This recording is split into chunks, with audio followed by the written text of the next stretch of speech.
It is 6 o'clock on the computer, 6:02 almost on the wall. We're ready. I think I heard we're recording. So I'd like to call the meeting. This is the September 24th, 2024 Planning and Zoning Commission of DeForest. Call the meeting to order at 6 o'clock via the time on the computer. And Rachel, did you know roll call? Thank you. Pledge of Allegiance. Doug, can you lead us?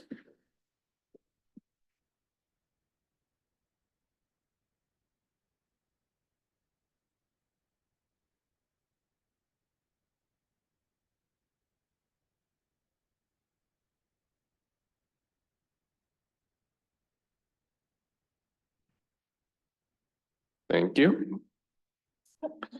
Item number 3, approval of the minutes. We have one in front of us for August 27th. Is there a motion or discussion? Motion to approve. Motion by Colleen. Is there a second? I'll second. Seconded by Doug. Any discussion, comments, revisions? Seeing none. All those in favor of the motion, please signify by saying aye. Aye. Any opposed? Any abstain? One abstention. So motion passes 5-0-1. Thank you. Item number 4 is appearances before the commission. Generally, those are appearances without public hearings, and I have not received any forms. So unless anybody speaks up, I'm seeing none, so I'll move on to item number 5.1. Public hearing on a petition to rezone the 15.71 acre parcel as denoted on the agenda from the A3 agricultural district or transition zoning district to the M2 general industrial district located east of Cake Parkway and west of Interstate 3990-94 in the village of DeForest, Wisconsin. I'll open up that public hearing at 6:03, and I'm looking at Brandy. Do we want to open up these other public hearings too? 5.2, please. Yep. So also item 5.2 is a public hearing on a conditional use permit to allow screened outdoor storage area and associated with the proposed principal use of a property located on lot 4 of CSM 16371 Cake Parkway, parcel denoted on the agenda, village of DeForest, Wisconsin. And I open that public hearing up simultaneously with the 5.1 public hearing at 6:03. Who, I'm assuming staff, is that Randy is going to kick off the discussion? I am. Thank you. And thank you for opening up those public hearings together. Both public hearings, as you heard, one is for the proposed rezoning from the agricultural district to the industrial M2 district. And the second item is for the conditional use permit for a warehouse or distribution center with screened outdoor storage. Just a quick overview of the rezone itself. This area, if you're familiar, is located, trying to get my mouse to cooperate here, on the west side of the interstate.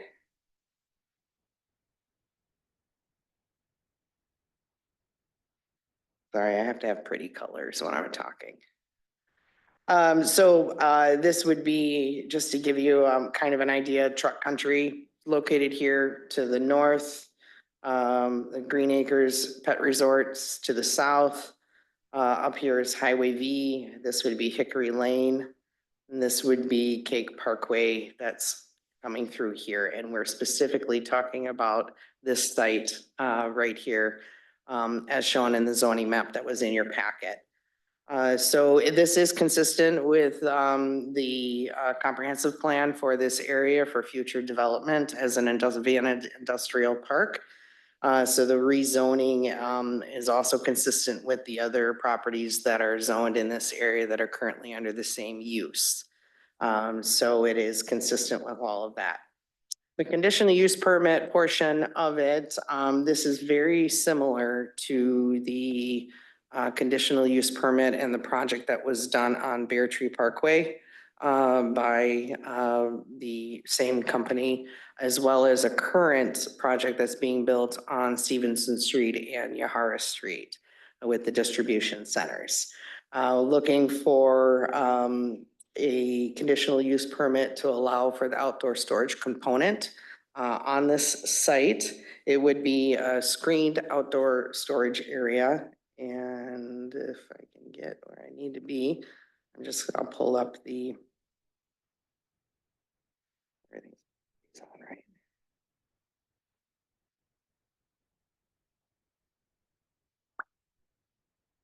Please hold.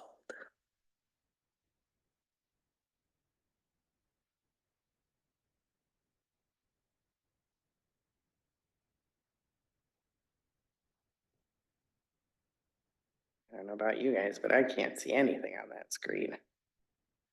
All right, so this is the site location right here. Again, this was supplied in the packet. The area that's containing the outdoor storage component would be this area that's in this aqua or turquoise box. Again, similar to the outdoor storage that's been previously approved with other sites. One of the things that I wanted to mention, so Cake Parkway is not currently fully improved all the way down the site. Go back to the GIS map. Is there a way to get rid of this, like? It always seems to go exactly where you don't. Right, oh, this? Let's see. So currently, Cake Parkway is installed fully to this point right here. The village is installing in this section here as part of the expansion of the Vienna Business Park over in this area to coordinate with the development that's going here. Because this is a village project, there is some contingencies that or conditions that we wanted to include in the resolution. So the original resolution that you guys received in the packet, there was an item on there, condition number 4, that addressed them getting occupancy once the road was approved by the Public Works Director. The village attorney reviewed that narrative and has added or changed the conditions to be more restrictive, be less restrictive on the developer themselves, because the developer is not the one installing the road. So for us to hold up occupancy for a road that's being built by the village, weather permitting, things like that could really drag it out. So there have been some changes to the resolution. Yeah.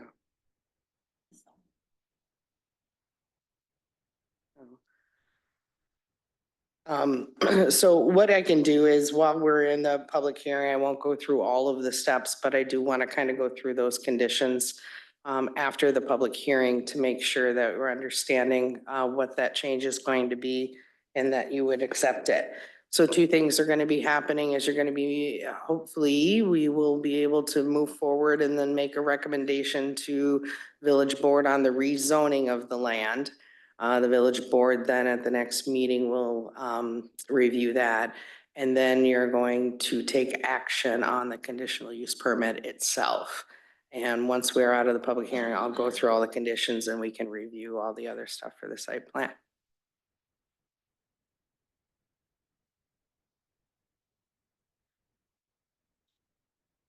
Thank you, Brandy.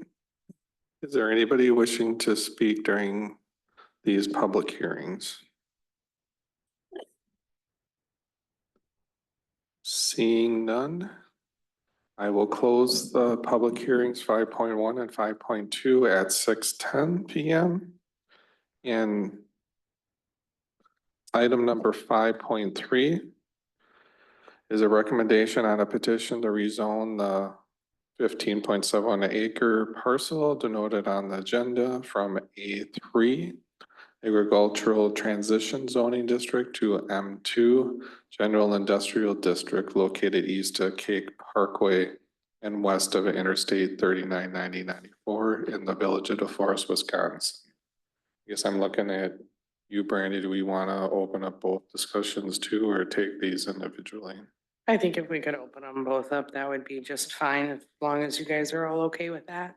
Okay, so item 5.4, discussion and action on a conditional use permit to allow screened outdoor storage areas in association with the proposed principal use of the property located on lot 4 of CSM 16371 Cake Parkway parcel on the agenda, Village of DeForest, Wisconsin. So we opened up 2 different discussions and we will talk through that and end up with 2 different actions too. Yep. Yep. So anybody want to start? I guess, Brandy, was there anything more you wanted to add or? Yeah, I just kind of wanted to continue on that change to the condition, because I want to make sure that you guys understand fully what that is about. And then also just to let you know that, so included in the staff report it mentioned, so if these processes go through, then the next steps that we'll be looking at is them actually going through the site plan review process as part of all of this, after this is done. So, oh, Go ahead. I was just gonna say, so on the resolution itself, I'm gonna pull up our.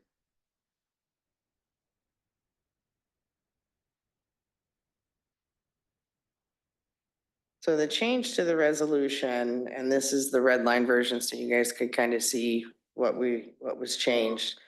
Is this was the original condition here, just stating that basically the, occupancy was dependent on the public service director approving the completion of the road. Since then, the attorney came up with this language here that, like I said, made it a little less restrictive for the developer because the onus of completing the road is on the village ourselves. So the first option, construction of the extension of Cake Parkway along the subject parcel has been substantially completed as determined by the Public Services Director. So most of the road is done. They have the appropriate access, based on that. Depending on the status of the road, if it's not fully complete, when they're looking for occupancy, there has to be a temporary access to the site until that road is completed and they can get the access from what was approved as part of the site plan when we get to that portion of it. So those are the 2 changes that were added in. Alex, do you have anything else to add on that change? So again, as Brandy was kind of talking about, the village is the one that is planning to be undertaking the construction of Cake Parkway. So point A of the revised conditions there is essentially very similar to what was in the original number 4. And then again, if we hit some issues constructing, or I don't know, we're delayed in any way, shape or form because of no fault of the developers or no fault of ours, but maybe, I don't know, whatever, however that may look. This provides an alternative so that we could basically allow this to move forward if we weren't completed. I mean, I guess that's basically what it boils down to. And a couple of other conditions that are listed is just one, that the conditional use permit is conditioned on the approval of the rezoning. There shall be no material, equipment, or other storage or operations outside of the enclosed buildings except in the enclosed outdoor storage area with the required screening indicated in the exhibit that they had provided, and for trash or recycling dumpsters as well. And prior to storage of any of the vehicles, fuel tanks, or other materials that may present a hazard, the owner or the tenant of the building will be required to provide a spill prevention and mitigation plan to the village for review and approval. So I'll leave it there. If there's any other questions about the staff review. Anything else? Okay. Thank you, Brandy. Is there any comments or discussions?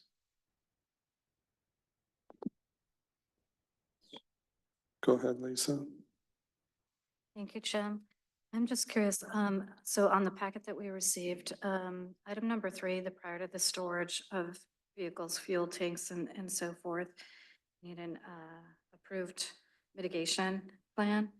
Should, considering the type of exposure of this business, should that be a condition for occupancy, or is that not standard to have that in force? Should the spill prevention plan be a condition of occupancy? I would say that yes, because the fire department and the building inspectors base everything on land use. And the only way we know what's happening in that building is based on what they apply for those permits. Yeah, so is the resolution as written clear, that is part of the requirement for occupancy? Because, I mean, I'm looking at my packet and trying to compare it to what you have on screen here, so my apologies. So should item number 3 be part of the additional verbiage from staff attorney, or is it already included? It's just a little unclear to me, sorry.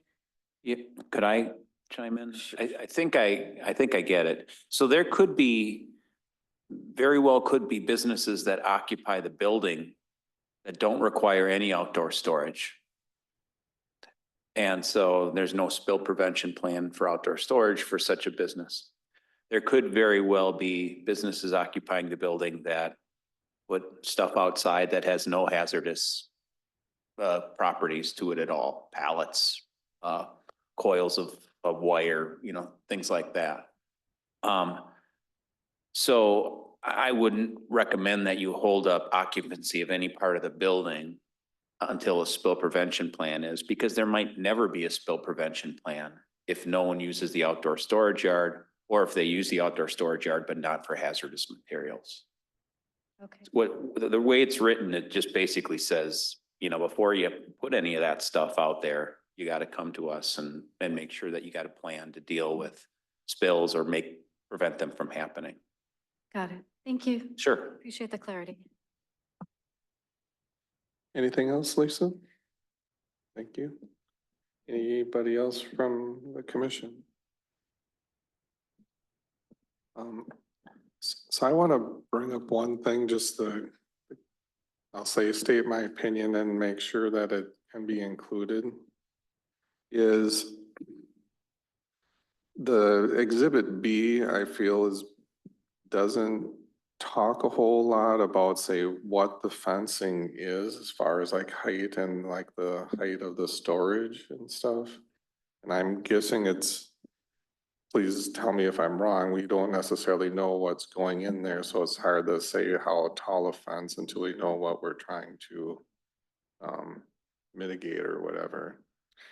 I would say yes to that being part of the reasoning, but the fencing is all a part of the site plan approval process.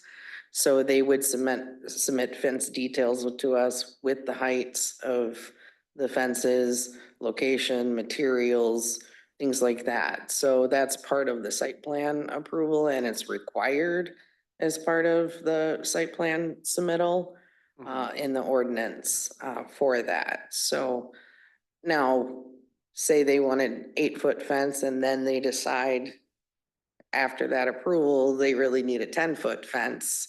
they would just need to come back and we would amend that portion of the. Okay. So that being said, when I look at, say, the location of the outdoor storage, I feel like that is a more visible location than, say, a location on the south of the property. Or maybe a different location even. But my point is that this isn't a site plan approval yet. Right. And I don't want to really limit them to the Exhibit B location if that changes. So I'm wondering if the conditions allow that. Does that make sense? Because when I'm looking at those resolution, it's talking specifically Yeah. what's shown on Exhibit B. So again, I'm not necessarily opposed to the outdoor storage. I just want it to be able to be adjusted in the site plan if need be. So you probably would want to adjust number 1. To suggest condition number 1 to suggest that maybe at the end you would write except as may be otherwise approved by the Planning and Zoning Commission. That's what I was thinking too. That would.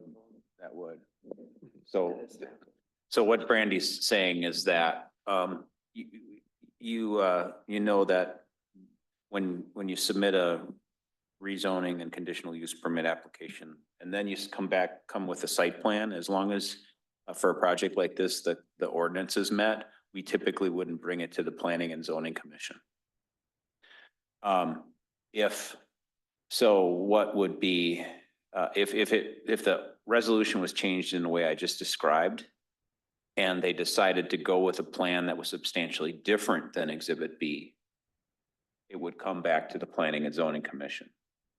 If they did something that was substantially similar to Exhibit B, then it still could be approved by staff. So that would be the implication of that.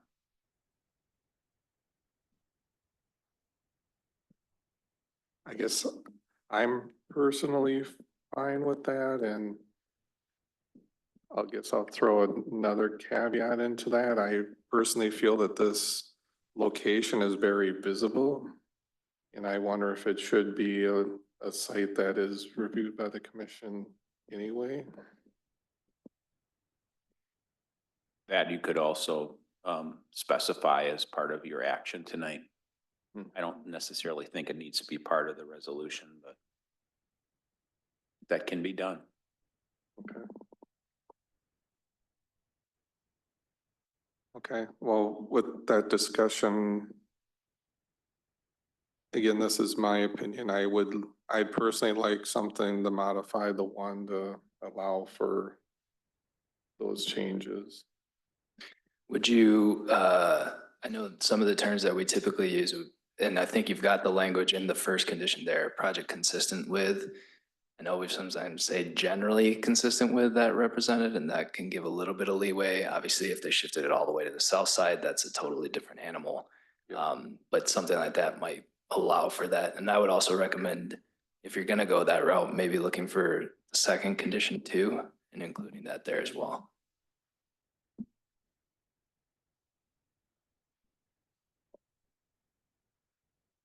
Okay, You could just say except within an enclosed outdoor storage area instead of the and number B. Number 2. okay.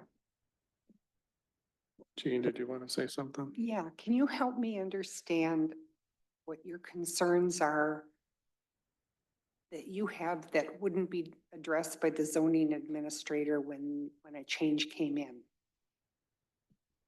Yep, thank you. So I'd say my concerns is that this site is very visible from the interstate, and I want to make sure that things are screened properly, and I don't know yet the different heights and stuff that the screening would need to screen something from. So I guess I'm okay with the zoning administrator reviewing that, but it would. my preference would not be to have the outdoor storage in that visible of a location, but I know it happens throughout the village, so I can't really. Correct me if I'm wrong too, but for those staff level reviews, you do solicit input from the commission as well, so you would have That's correct. opportunity as well. And our ordinance requires that the outdoor storage area be screened with the fencing, but also landscaping as well. And so those are areas that we highly focus on with the outdoor storage components too.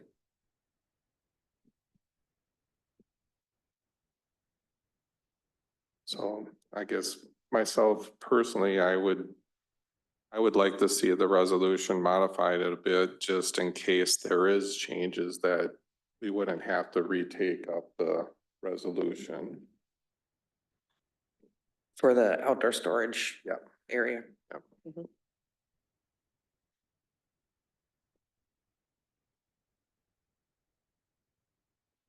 I think the suggestions as we were adding them up are in number one, it would read, and site plan approval and building issuance for a project generally consistent with that represented in exhibits A and B, comma, except as may otherwise be approved by the Planning and Zoning Commission. That personally works for what I'm thinking of. I mean, to speak maybe more the Gene too, is like, what if they only want to do, say, screening on half of it, or they only have, you know what I mean, a portion needed and things. So Yeah. I think that allows room for that to be modified by zoning administrator then. Yeah, it's possible that they would lease up the space with tenants that would not require that much land area to be used by outdoor storage. Mhm. You know, in that case, maybe reading your mind a little bit, it might be best to either put it in a different location or at least pull it back from the interstate a little bit more. And then just one other thing, in two, Oh, oops, sorry, okay. I was going to the pictures. In two, this is based on Alex's second comment, a good one, that there shall be no material, equipment, or other storage or operations outside of the enclosed building except in an enclosed outdoor storage area and with the required screening indicated. So that just allows the storage area to move around. It still is going to require screening, regardless of where it lands. Yep, and I feel with those couple changes, that allows more flexibility than is currently in the resolution. Mark, it sounded like you indicated for the first point, unless otherwise approved by the Planning and Zoning Commission, would a staff level approval still be a Planning and Zoning Commission approval, or would you want it to say through the site plan approval process, something like that, to provide for either option? I made one suggestion, it could be different. My feeling was that, when I look at something and I, make a recommendation to the Plan Commission, I want the Planning and Zoning Commission to know what they're gonna get. And if they're gonna get something different and the storage area is gonna be, in a completely different spot on the site, then I would personally want them to be able to weigh in on it. So that's why, I sort of what you see is what you get sort of thing. Yeah, we could shift it around, mold it a little bit in its location, but if it moves to another part of the site completely, then we bring it back to P and Z. I think that provides enough flexibility to continue to allow a staff approval of the site plan. So we bring the CUP back to the P and Z? No. No. We bring a site plan approval to the P and Z. Correct. Okay, Yeah, the CUP would be done with this stuff. okay. Right, and I think that's my concern. I don't want to have to bring this back. This back, yeah, okay. No, that wasn't what I was thinking either. Okay, does that make sense or? Who's gonna make that motion?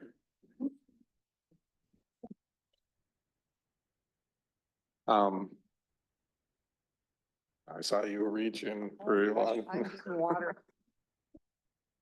I will attempt to make that motion unless there's somebody willing to. So there's a motion, I'll make an emotion to approve resolution 2024-916 with the following modifications. Modification to item number 1 in the resolution.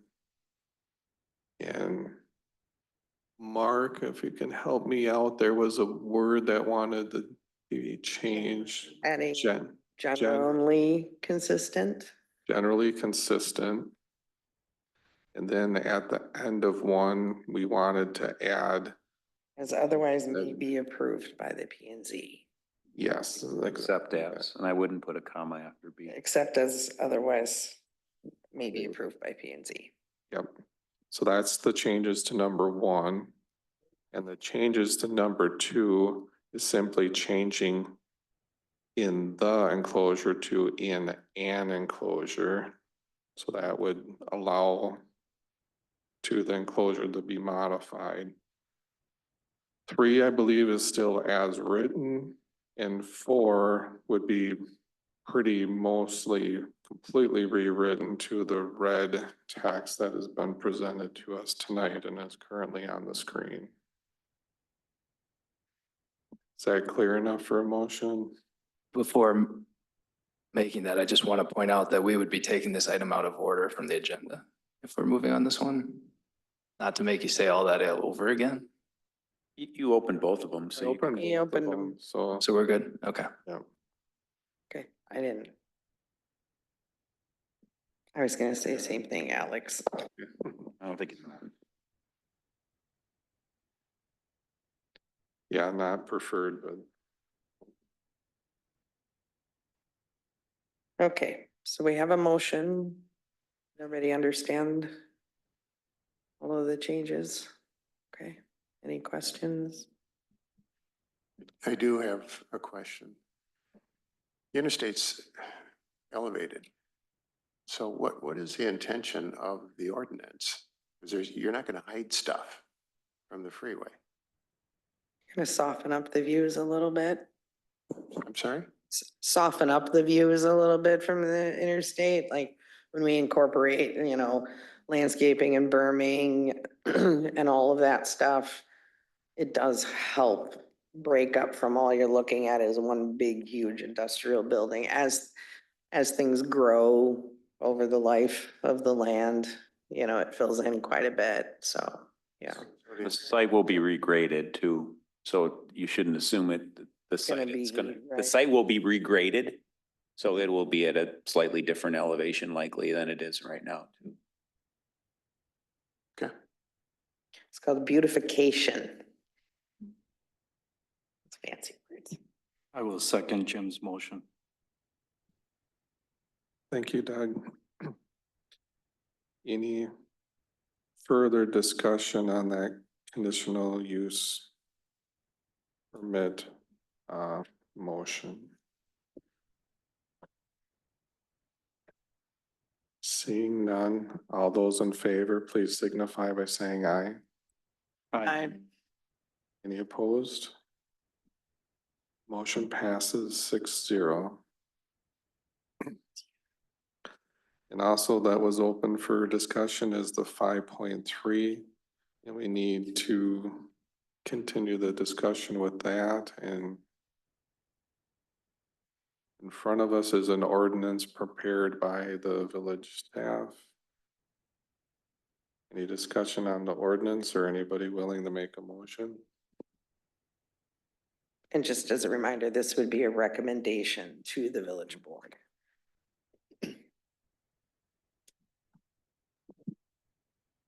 I'll make a motion to make a recommendation to the village board to approve ordinance 2024 XXX. Second. Motion by Colleen, seconded by Jean. Any further discussion? I just ask if you could scroll down and just make sure that there isn't anything that needs to be changed. That's pretty straightforward. Thank you. Any further discussion again? Seeing none, all those in favor of the motion, please signify by saying aye. Aye. Any opposed? Motion passes 6-0. Thank you very much. Aye. Item 5.5 is a public hearing on an ordinance to rezone two parcels denoted on the agenda from A1 Agricultural District to PUD Planned Unit Development District and to approve a PUD preliminary development plan, both to facilitate a proposed multifamily residential development between the Interstate 39, 9094 and River Road south of Norway Grove Cemetery, Village of Forest, Wisconsin. That public hearing is open at 6:36. Does staff want to kick off the discussion at the public hearing? Sure, Shane, thanks, Jim. Be quick about it, and maybe the team can come on up while I'm just loading up I don't know what I'm doing, setting up the discussion here. This is a Fiduciary Real Estate Development Company, also affectionately known as Fred. They're here to request two things from the commission this evening. A recommendation to amend the comprehensive plan to allow moderate density housing throughout the 49-acre site that they're interested in developing. That would pave the way for a rezoning and a preliminary development plan for a planned unit development on this 49 acres. They are also seeking approval or recommendation on that planned unit development PRD this evening. That requires a public hearing, which is what we're in right now. And then there's two subsequent actions on your agenda that we can handle in turn related to the comp plan and the PUD development. So with that, I think I'll turn it over to the applicants, and I know they have a presentation that they'll take you through that will explain their development a little further. Thanks. Yep, and before you start the presentation, could we get your name and address for the record, please? Certainly. Paul Schmitter with Fiduciary Development, 789 North Water Street, Milwaukee, Wisconsin. Sam Elliott, also with Fiduciary Real Estate Development, 789 North Water Street, Milwaukee. Thank you. Great. Well, thank you very much for allowing us to present this evening. The proposal that you see before you is going to be very, very similar to the one you saw back in March. So I'll go through it, but I'll, with no changeover on the commission, I'll go through it a little quicker than I typically would. And if there's any questions, please jump in and stop me. So also with me tonight, in case any questions come up, is our civil engineer, Mark Seidel with Pinnacle Engineering, and Tammy McCullough and Sixto Villegas with JLA Architects. Should their expertise be needed, they're here as well. Let's see. Do I hit to get it to the next slide?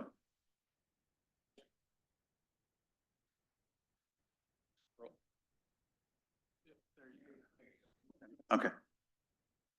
Okay. I missed. There we go. Okay, so regarding this proposal back in March, we were in front of Village Board and this commission for the concept review. We've got a lot of really positive feedback from both those entities. And in June, we had the neighborhood meeting. Also, very good reception there. Just some nice questions and some clarifications from some of the neighbors. Since then, what we did is we hire a consultant that does a very comprehensive marketing plan for us that reviews the whole area. That took a little bit of time, and kind of the result of that was for us to tweak the plan slightly and modify some of the unit types that we had on the original concept review. Sam can get into that a little later if need be. We also have made the decision, since this is such a large project, to have and introduce a phasing plan that also is one of the slides tonight. Quickly, since we've already met you, about Fiduciary, as we were founded in 1984 in Milwaukee. We have 400 employees approximately, and we're focused on residential multifamily development, with major markets being Milwaukee, Madison, also Green Bay in northern Illinois. We have over 8,000 residences currently in 37 communities. We do consider ourselves a long-term holder of our properties, and we reinvest significantly in them. Some of the Dane County projects that you may be aware of are Apex in Verona, that's under construction and actually leasing right now. The 85 in Maple Grove, that's in Madison by Cesar Chavez School. The Domain, 326 residences there. Elon, The View, One Glen Place, I think that's all Fitchburg, and then 22 Slate and 5020, which is both are just south of us here. Project site located between 94 and River Road, just south of Norway Grove. We kind of touched on that with Mark's intro. A little bigger shot of it here. It's 49.3 acres. So on the conceptual site plan, again, it's not a whole lot has changed. The residence count is still the same, 298 residences. Site density, 6.04 units per acre. So a lot of green space on this site, 63%. 42 actual buildings that went up slightly than the version you saw previously, but still trying to maintain the residential character of this. All of these are condo style residences, nothing taller than 2 stories. Every residence has its own private entry and attached garage for parking. So no corridors in these buildings. They really function as residences. We did keep the 3-acre public park and also the clubhouse out front next to the public park, which has a fitness center, swimming pool, dog run, grilling stations, a lot of nice resident amenities as part of this. And also enhanced landscaping. The leasing office would be staffed and run right there out of that clubhouse. The road extensions are consistent with the village long range plans, and again, we focused on keeping the majority of the buildings and the entire development as far away from River Road, and at the same time keeping staying in check with the sound ordinance adjacent to the interstate. So about 185 feet going top from bottom to the first building, the only occupied building that's close to River Road. Moving south, the clubhouse is about 65 feet off the road, and then there's a dimension on your packet that's 528 feet plus or minus from the road. So that was the massing we looked at. So that's why everything is kind of in the middle of the site. On the opposite side, the first closest building to the interstate is 342 feet. That is, again, because of the sound ordinance. The roads themselves, the main road is going to be adjacent to Woods Glen Court, and the extension of the circulation road that goes north and south is really lining up nicely to meet the future land use plan. The phasing plan here, the majority of this go in with phase 1, 206 units, with 92 units following up in the second phase. And it would be our preference that the phase 2 would start immediately upon completion of the first phase. It's, in other communities, that's how we've done it, and it's worked out very well. Sam is here tonight if anybody wants to talk about the matrix, how many units we have, the counts, things like that. Sam would be happy to expand on that. And from the design of these buildings, these are all buildings that you could literally go and look at that we've done in the past. The colors will change a little bit. But like the SFA is what we call our Creekwood product. Menominee Falls and in Port Washington. Sam actually lives in one of them in Port Washington. Very happy up there. And then the TH and what's labeled SF-B are going to be very similar, if not identical to our project called the 85 and what's being built in Verona right now called the Apex. Again, we change the colors and kind of bring them, update them from project to project, but it's kind of a tried and true, you know, if it ain't broke, don't fix it approach to these units, the nicer units. Clubhouse, these clubhouses are very, very nice as well. This is the one from the 85. We would update, you know, the colors and the stone on the side of it. But it's got the pool, it's got a very nice meeting area with a kitchen in it, exercise room, and it serves as our leasing office. This slide is a rendition of the architect's vision for possible colors that we would use on these buildings, showing kind of a nice updated color palette.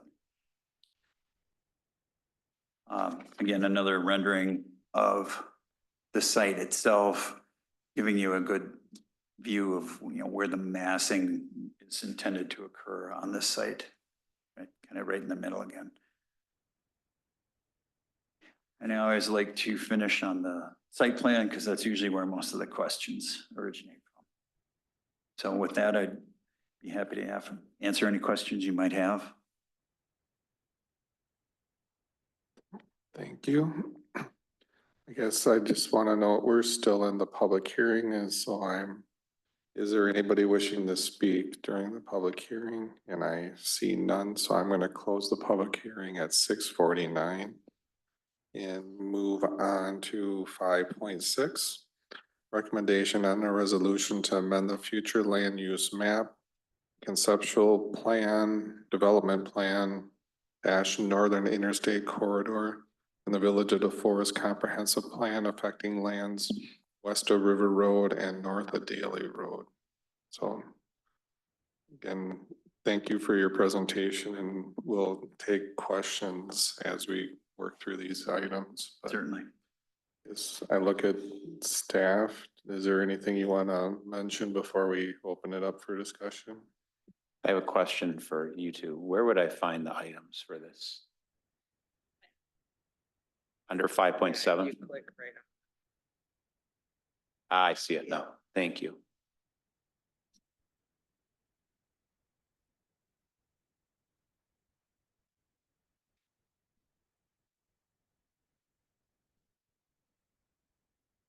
Comp plan resolution.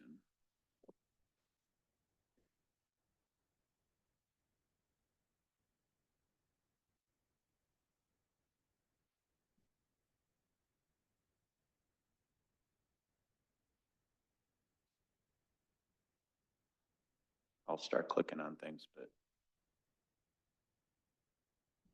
there's two resolutions. One, there it is. It just, the labeling threw me off. I'll just mention that for the comp plan resolution, what we would be looking for tonight is adoption of resolution 2024-918. That resolution would amend the future land use map and another map in the comprehensive plan to redesignate about half of the site that fiduciary is proposing to develop from the village's future low density residential category to its moderate density residential category. That's the area, the low density is the area in yellow that's boxed in with the maroon color. That recommended category suggests a density up to 6 units per acre, which is at the top end of what they are proposing in density. But it also suggests that the underlying land use pattern would be predominantly single-family detached housing, which is not what they're proposing. So the comprehensive plan amendment would change their the entirety of their developed portions of the site from the yellow color, low density, to the more olive or mustard color, the moderate density residential. There's another minor change. That green blob in the center was a park concept from a prior iteration of development, not by fiduciary on this site. There still is a park as part of their proposal. It's a little bit further east. So for clarity, that the shape would be shifted to the east to abut River Road as part of this amendment. You may recall that the comprehensive plan has a more detailed plan for our northern interstate corridor. This 49 acres is part of that plan. And the future land use recommendations are similar. So again, a shift from low density to moderate density residential for the area boxed in red on this map. And the shifting of the future park to the east. The other minor change we suggest based on their development plan is there's a concept for a future road with the black line that's in the village's plan that you'll look at their development plan and you'll see there's no opportunity for that. And so that could be removed from the village's plan as well. The resolution would effectuate those comprehensive plan amendments at the time that the land is zoned for this development. So the comp plan amendment wouldn't take effect until PU's dezoning is assigned. And then this item number 2 is just instructions to staff as to what we do with comprehensive plan amendments once they're adopted. So again, our recommendation on this first part is to adopt resolution 2024-918. Thank you. Thank you, Mark. Doug, I think you raised your hand. Did your questions get answered? Do you have discussion? Yes, sir. Just a question on if this is moderate density, can you explain to me what enhanced landscaping would refer to? The enhanced landscaping, as I understand it, is providing additional screening, and, you know, and maybe Alex or Mark, you can explain it as well, but that it was our understanding that, you know, overall enhanced landscaping would be provided. It's typically over and above the standard landscaping requirements. So when we do these developments, we typically have a lot more landscaping around the building foundations. We're going to be careful with screening, and it could also apply to what we intend to do on the west side of the site. So on the west side of the site, doesn't really show it, but we've got kind of an undulating row of trees back there. It would be our intent to provide additional berming and planting of trees, native species, pollinator patches, things like that. So that that entire strip of property that we would retain really doesn't get ignored. It would become a feature for the development itself. From a regulatory standpoint, what we would do when we got a final development plan for this site is we'd apply the standards that would otherwise apply within the village's RM4 zoning district. So that sets a minimum floor for the landscaping. And then it would be ultimately your judgment as a planning and zoning commission to decide what enhanced meant over and above that. Okay, thank you. That was my question, is what's the definition of enhancement?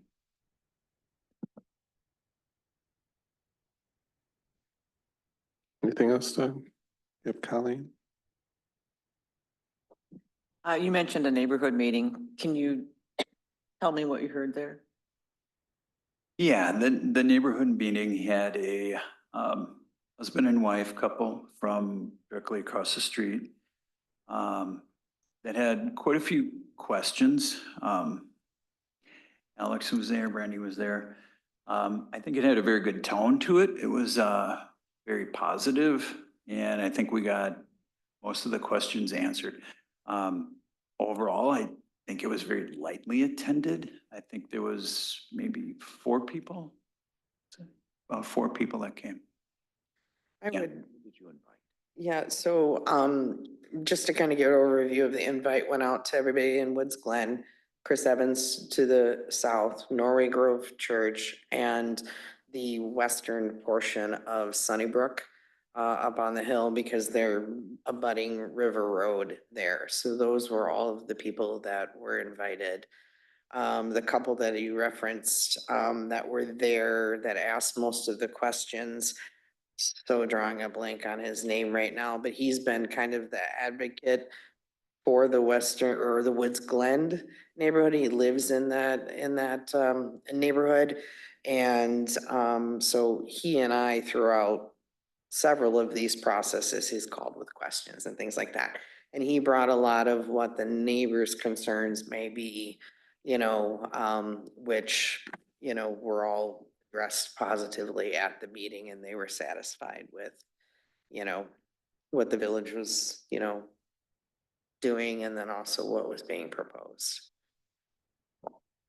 That's what I needed to know. Thanks. Thank you, Colleen. Anything else? Lisa? Additional questions, because the packet does indicate that there were concerns from those parties for noise control. And so I'm curious specifically what may be done to address those residents' concern for noise, bringing the nuisance to those existing homeowners. Will there be any type of noise mitigation that has satisfied what they're worried about? Yeah, I think one of the things that we're showing in our proposal that I think satisfied a lot of the concerns is how much of this development is actually pushed off of the road and being over 500 feet away from River Road for the most part, with the one exception. I think that really helped clarify in the idea of noise being generated and just what's going to happen. The clubhouse is typically used more or less during business hours, but a rare occasion that will help buffer some of the noise too. And then if need be, we'd be happy to provide berming and some plantings to further help buffer any noise as it were to move to the east. Thank you. Thank There you. ought to be enough, I'm sorry, Jim. No, There ought to be enough room to the east of the pool to do some sort of berm or something. And I suppose if I'm in the pool, I might want the berm, Yeah. anyway. We always do that for just that reason. Yeah. So kids, people in swimming, people in bathing suits, things like that. They always want the berm and the landscaping anyway. So we would certainly plan on that. And it would have to be large enough and significant enough to actually be functional. okay, thank you. Mike? A question on pedestrian traffic and connection to local trail systems and whatnot. Yeah, we are planning on crossing River Road. There's going to be a requirement there for I think they call it a landing island with a flashing light. So that bike path that goes across will continue and actually be enhanced as part of this. We're showing it extended, I guess, as far as we can on the site, and that's already on the plan. So when the future north-south road does get extended, the intent there is that it would get continued at that point as well. Okay, thank you. The Public Services Department is also recommending a second pedestrian crossing up at this northern street. Forget the letters, Mark, that we came up with. So there will be, safe crossing because as Paul mentioned, the path does exist on the east side of the street today to take you north and south. Thank you. Mike, are you done? Yes, thank you. Lisa? With regards to that segment in the packet that speaks to that River Road crossing, it also speaks to a substantial recreational impact fee. Can you enlighten me what that is, what that includes? The 3-acre public park dedication is terrific, but it's not sufficient to satisfy the park land dedication requirement for 298 units. So there will be a park land impact fee that basically covers the difference between what is dedicated for parkland and what is required for parkland. Now, they're going to be entitled to some credit in addition for what you see. You see the trail extending to the south, potentially looping with Daly Road back. They might be liable or eligible for some other credit because I view this, obviously, the southeastern area's primary function is for stormwater management, but it has probably a secondary function for recreation as well, including access to the river. So there may be some fee credit for that. So I can't tell you the exact amount of the fee until that gets negotiated and included in a development agreement. Secondarily, all development in the village is subject to a recreation impact fee. That would be in addition to the parkland impact fee. So I can't tell you what that amount is either, because in some cases, in some places, developers actually build a park and build the recreational improvements in the public park, and then that fee can be discounted or eliminated. But there would also be a substantial fee associated with 298 units if there were limited or no public park amenities provided by the developer. That still is yet to be worked out as well. Okay, thank you for that. Can I ask an additional question? The following segment speaks to police chief and fire chief concerns. Can we talk about that a little bit? It seems like the police chief has some concern with access, and fire chief also relates some concerns. I'm not sure if they're well documented in this packet. Could we talk about what those concerns were specifically? Sure. Well, both, I think police, fire, other aspects of the village and related see more housing units, more places to patrol, and this presumption, at least, that they've got the same amount of staff and resources to do that. So I think it's hard to kind of think to the future and see, I don't know, we don't have a tax base estimate for this development, but additional development it brings additional tax base, brings additional potential resources to provide more services to the community. So I think that's an underlying or overarching concern that affects how folks in the public services realm might view this proposal. Specifically, So that fair to say it's a density issue that he's concerned with? I don't know that it's so much the density. Yeah, well, yeah, it's 298 more families, right? Yeah.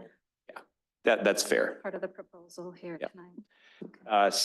The second concern that the police chief voiced was that until the land to the north and or south develops, River Road will be the only way in and out of this proposed development area. There's two accesses to River Road that are spaced 300-400 feet apart from one another. But it is, factual that until that land develops, we have that master plan that suggests how those connections are going to happen, but we can't compel landowners to the north or south to develop at this point in time. So it's a matter of time. It's not a matter of will or interest or planning to address that concern. That was the primary set of concerns from the police chief. The fire inspector comments related more to getting around this facility with the fire engine. And they did provide and then amended a fire truck turning movement exhibit that's part of the packet that shows that the fire truck can negotiate this under certain conditions. And those conditions were that there be no parking on private streets or driveways except in designated parking spaces. And we can work with them to make sure there's striping and signage and other things to try to make that so. And furthermore, that they're on the public streets within the development, that parking only be allowed on one side. So that each of these streets will have one side that will be signed and restricted against parking. And then the fire truck can move in and out and around without impediment throughout this development. Thank you for that clarity. I appreciate it. Sure. Thank you, Lisa. Any other discussion, comments? Okay, well, we have in front of us a resolution 2024-918, I believe is what we're looking at.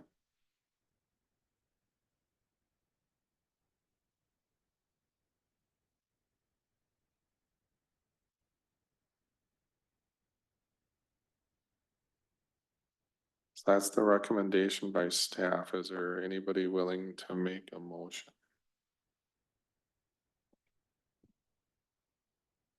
Mike? Motion that the Planning and Zoning Commission approve resolution 2024-918, subject to the attached verbiage. Thank you, Mike. Is there a second to the motion? It's a motion by Mike and seconded by Jean. Any further discussion? I want to make one note, if you could show the site plan. I think you can scroll down on this resolution, I believe. Yeah, that's okay. I just wanted to note that the path that goes pretty much north-south between the Future Road and Daly Road, that I don't consider that substantive if we want to modify that, because my concern with that is I know there's been some discussion of having an access to the Yahara River.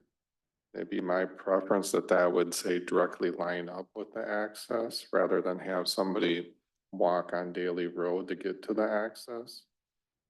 But to me, those things are sort of unknown right now, but again, I don't feel it's substantive to modify that trail slightly. So I think the resolution as written, at least in my opinion, stands. Would you agree with that, Mark?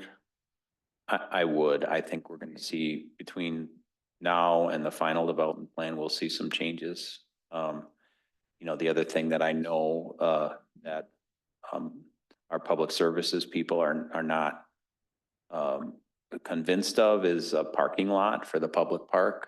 So that could be another thing that would change. So we'll be working with the applicants on a proposal. And I think I hear you. The idea would be that if I'm in the development and I want to access the river, this might not be the most direct way to get to the river.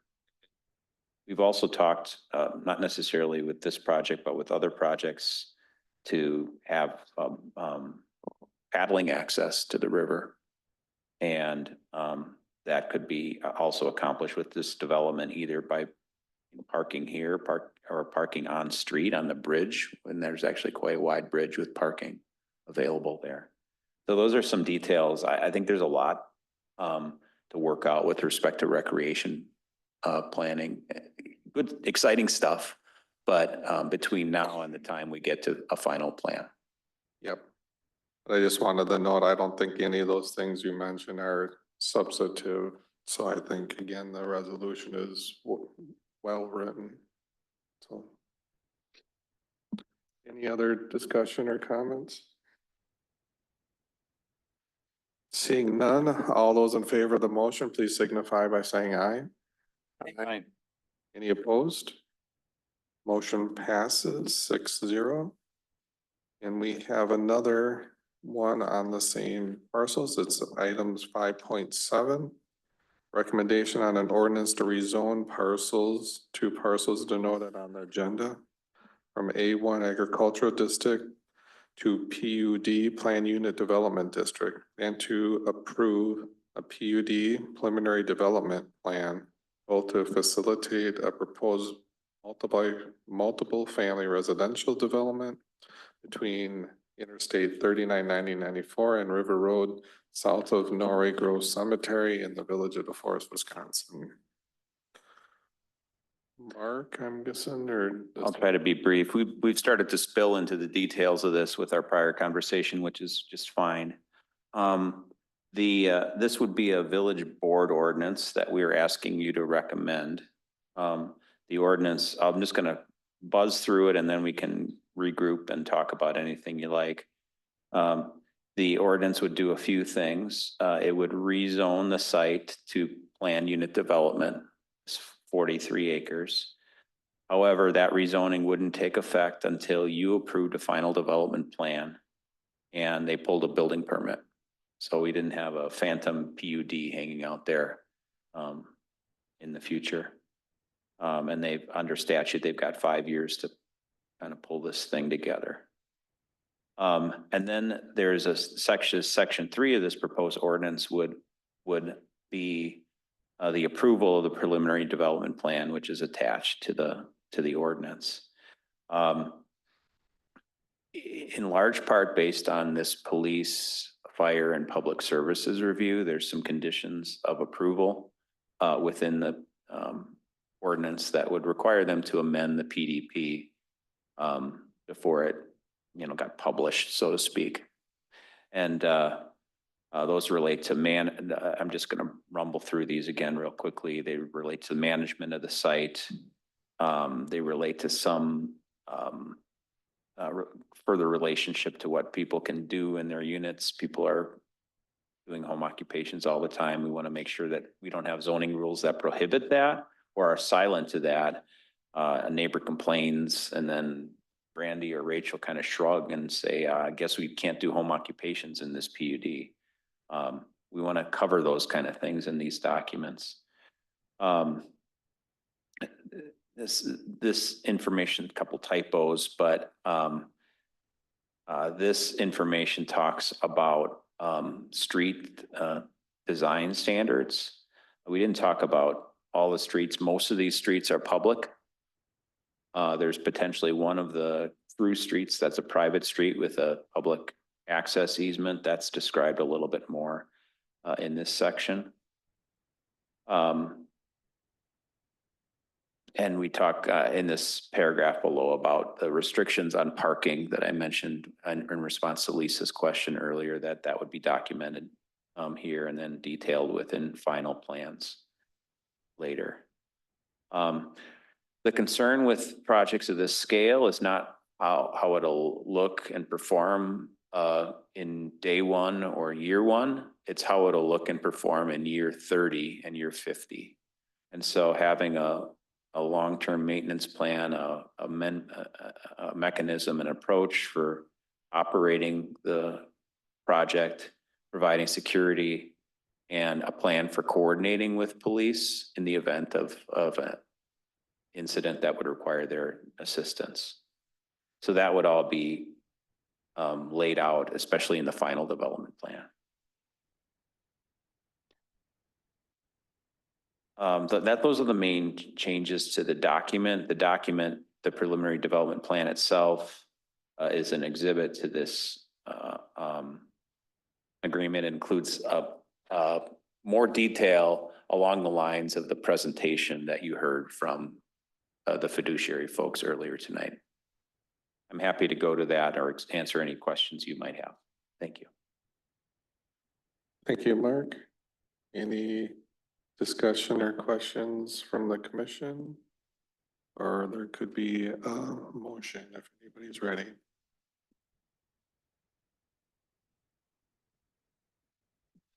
I will make a motion to recommend approval to the village board of ordinance 2024, whatever.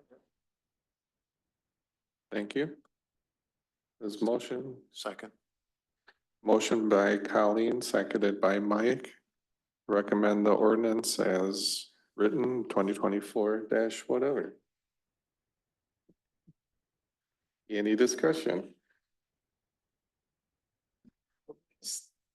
Seeing no discussion? All those in favor of the motion, please signify by saying aye.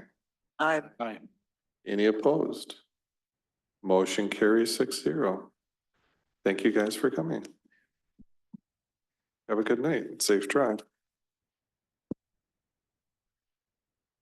So next item is item 5.8. Discussion and action on a further amendment to the final development plan for Savannah Brooks Planned Unit Development Plan focused on the allowable development arrangement in Lot 1 with the Forest Yards, which is CSM 16431, and on a revised site plan submittal for Young Blood Brewing Company on the same site in the village of DeForest, Wisconsin. I'll Yeah. kick this off, and I know we have the project architect, Sam, online, and he can further describe the project or answer questions as we move forward. You've probably been wondering where the beer is, and it's still coming. Youngblood Brewing Company owns the site, Lot 1, within the Forest Yards development.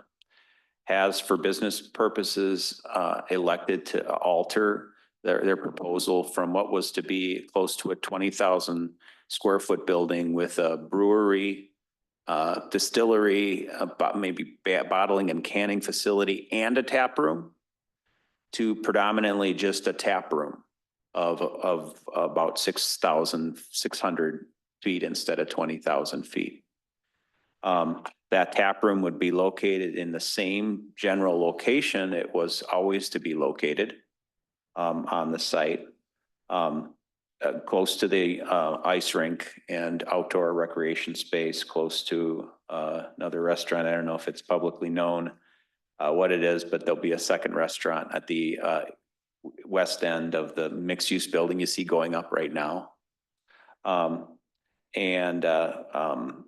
That smaller building would allow more room on their site for a second commercial building, and we're starting to see some commercial interest down there. We don't have any additional commercial space built in, so this would help kind of fulfill what we expect will be some additional demand for a ice cream shop or what other coffee shop, other uses you might expect or want within this type of entertainment district. The building architecture, go all the way towards the end of the plans here. I'll use the renderings.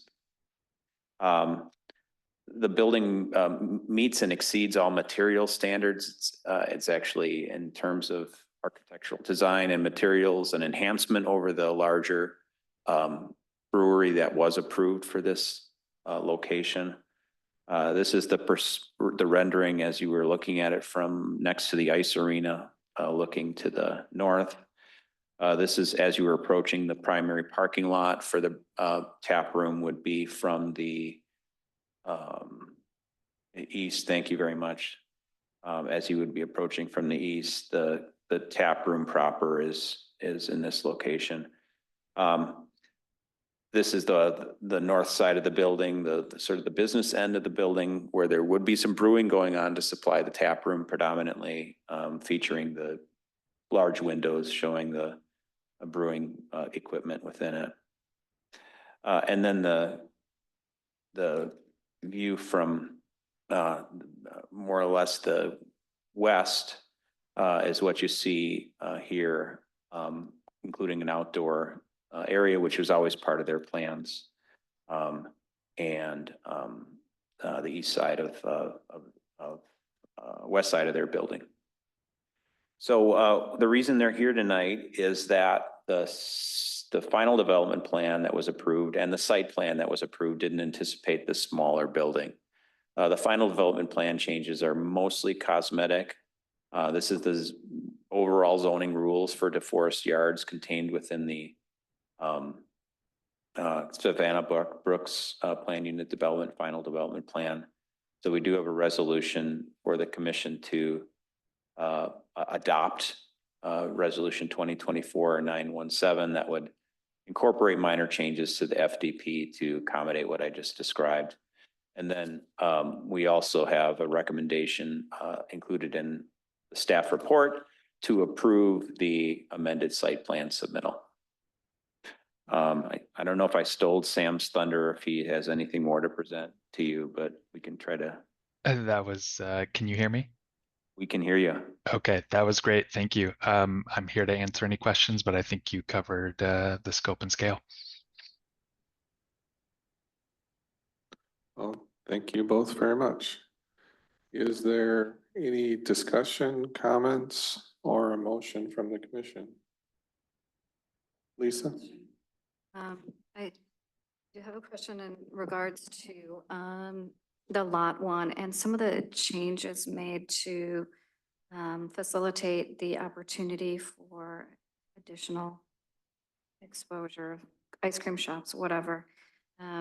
I was questioning, there's a comment in here, efforts being made to mitigate odors and noises. So the brewery and the subsequent byproduct has there will be some sort of commercial trucking exposure, right, to remove the byproduct from the facility.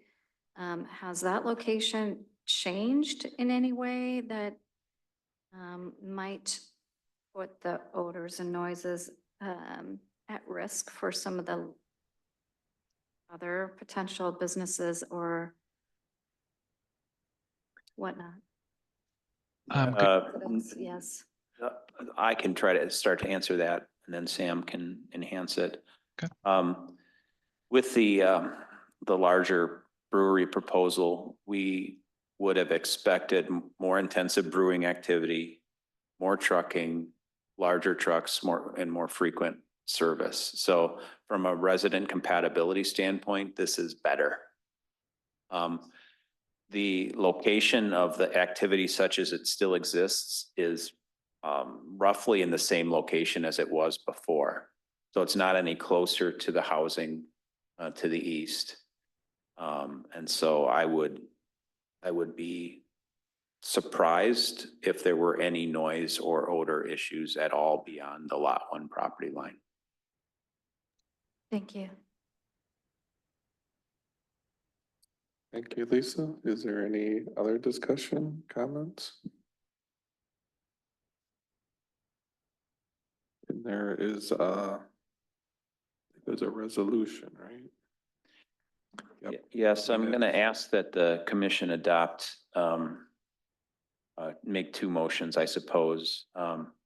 One to adopt the resolution 2024-917, and then maybe a second one to adopt the site plan.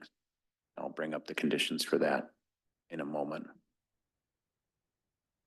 Okay. So yes, Colleen? I will make the motion to adopt 2024-917 and the site plan. You could do that. Let me show the suggested conditions here. Let's see. They're pretty minor.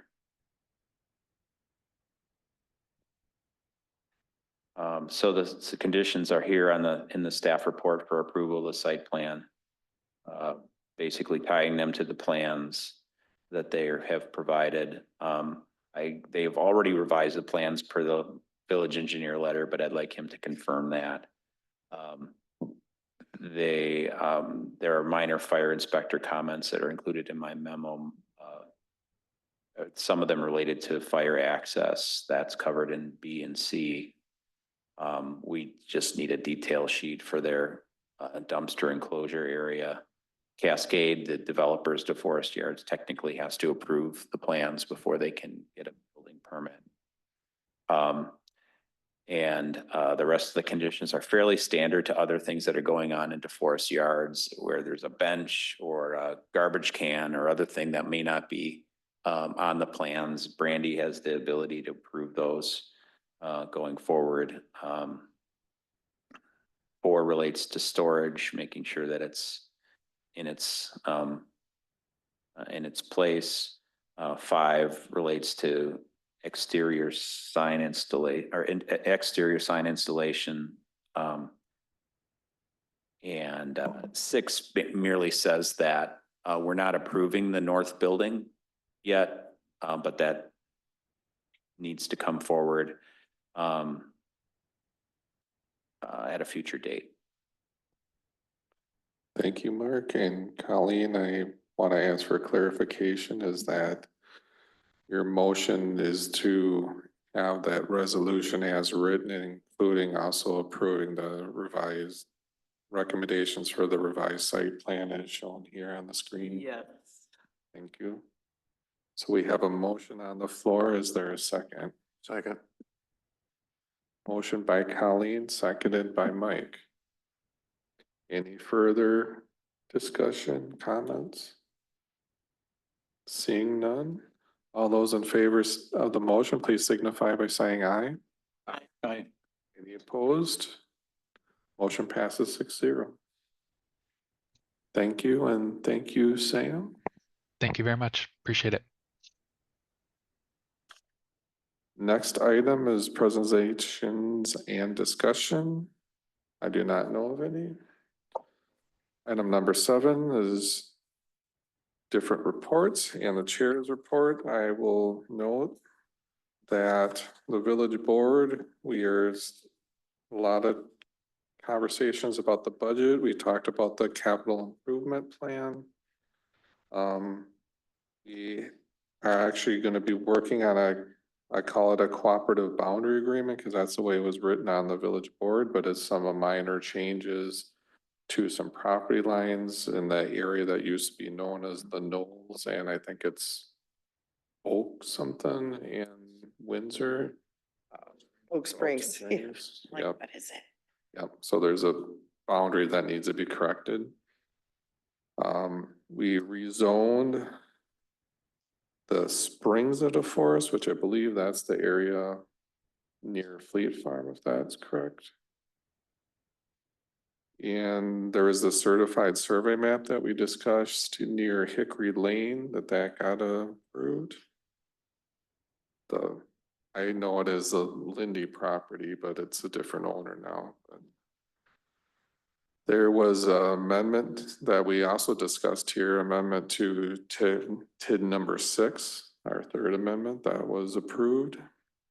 There was some changes to scheduling of, say, who uses the DeForest Quick Trip Athletic Complex that was discussed and approved. So it's more conducive to, say, village use too. And if I could do an aside, we had on Friday, we actually had a bit of an event and had the official renaming, I'll say, of the DeForest Quick Trip Athletic Complex. And that was a very nice event and well attended. So they're now official. We also talked, I guess some other things that I'll say are relatively minor. We have a temporary use agreement with Bullish Investment for the future deer herd management. I think that's about all worth noting. I will also mention another event I was able to attend as a village board, the groundbreaking of the ice arena.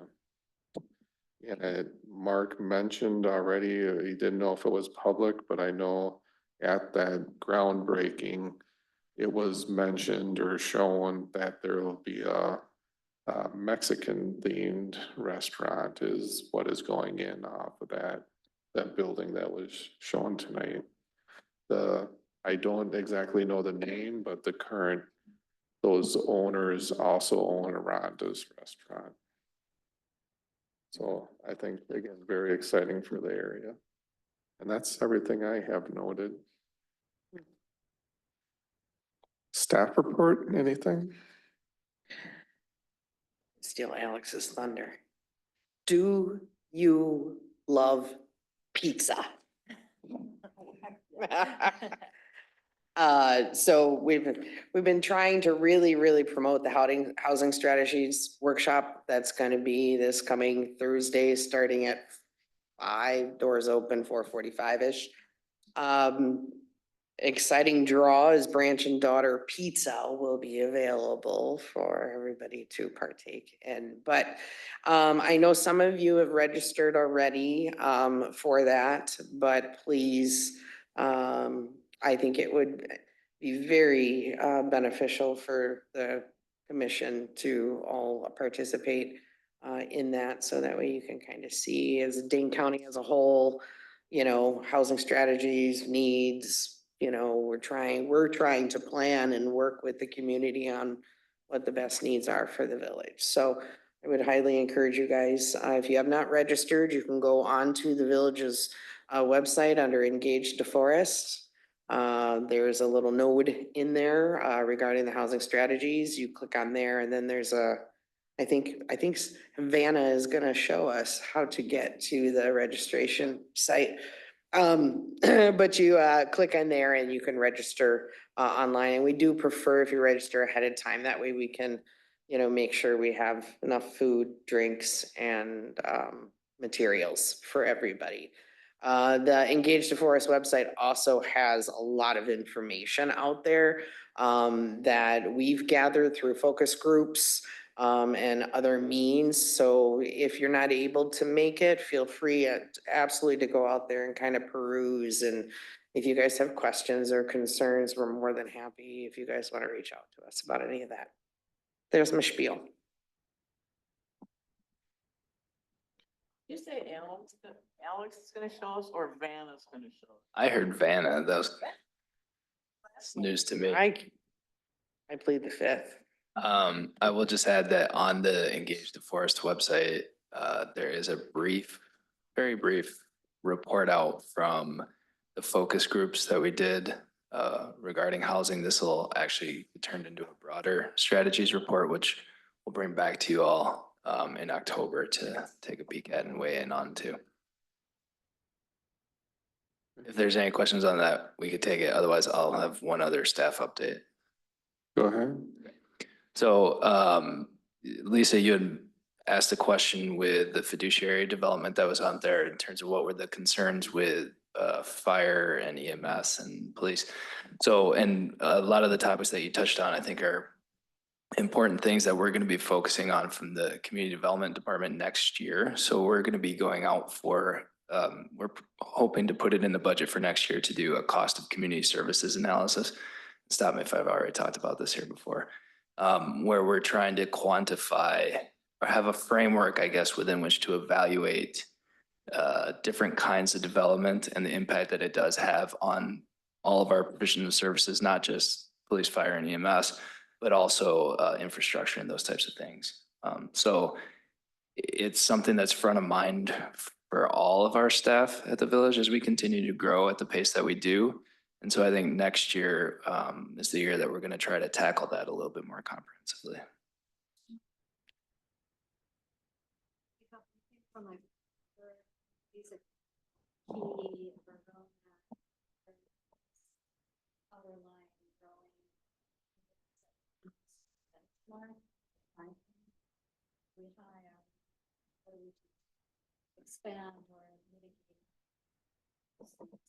There may be. So the question was, for anybody who couldn't hear, are there other communities that we could look at to see and kind of benchmark some of the ways that they're approaching mitigating or managing growth? And I think there probably are, but I would also say that the study that I'm looking out to go out for would be very specific to our community. So it would be, we would be, a big input to it would be a lot of our DeForest specific data.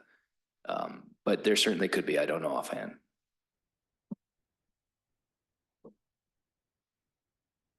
Thank you. Anything else of staff report? Site plan approvals. CSM approvals. Development processes and enforcement suggestions. Anybody? Seeing none, our next meeting is October 22nd. And I'd be seeking a motion to adjourn.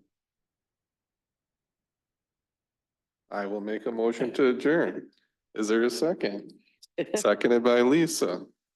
All those in favor, please signify by saying aye. Right. Any opposed? 7:37, we are adjourned. Thank you very much. 7:35. So.